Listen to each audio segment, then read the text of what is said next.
These are the images nobody wants to see replayed.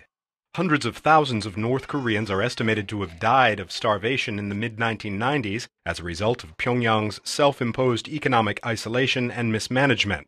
Now, in 2008, North Koreans again face the prospect of famine following widespread agricultural damage caused by last year's heavy flooding. North Korea is welcoming Washington's plan to send 500,000 tons of emergency food via the United Nations World Food Program. Nevertheless, the WFP is warning another humanitarian disaster in the north looms closer by the day. In past years, South Korea's unification ministry would have been first in line to announce massive, no-strings-attached transfers of food and fertilizer across the heavily armed north-south border. But now, unification ministry spokesman Kim Ho-nyun says the policy has changed. The government sees Pyongyang's current situation as not yet urgent enough to receive the South Korean government's aid. However, if North Korea makes a formal request, we will begin offering food.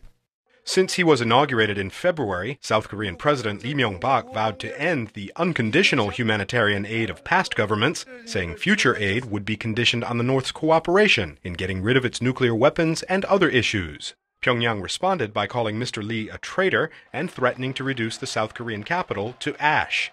Kim Yong-hyun is a North Korea specialist at Seoul's Dongguk University. He says Pyongyang is very unlikely to go asking for South Korean handouts. 지금까지 그 식량 지원 문제는 이것이 인도적 사안이기도 하면서도 Food aid has sometimes turned into a strength contest between the North and South. 그런 그 소재가 돼버렸습니다.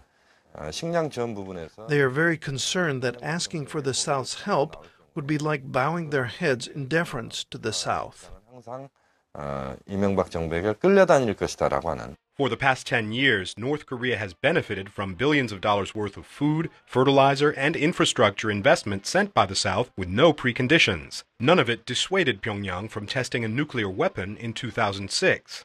Jung Kwang-min, a researcher at Seoul's Institute for National Security Strategy, says South Koreans demand more of a two-way dialogue with the North.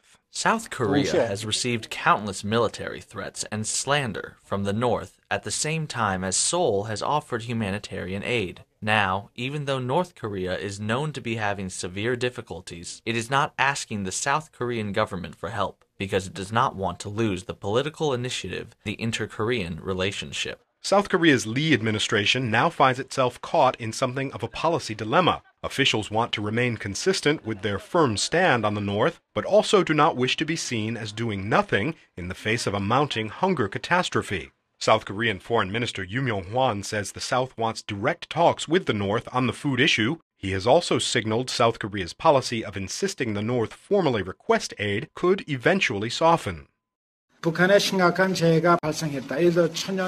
If North Korea's food condition gets very serious or there is a natural disaster, South Korea can provide food.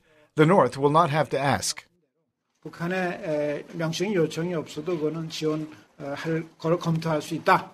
Even if South Korean aid resumed tomorrow, experts say crucial fertilizing deadlines have been missed, meaning the North may be in for another poor harvest next year. Achin, VOA News, Seoul.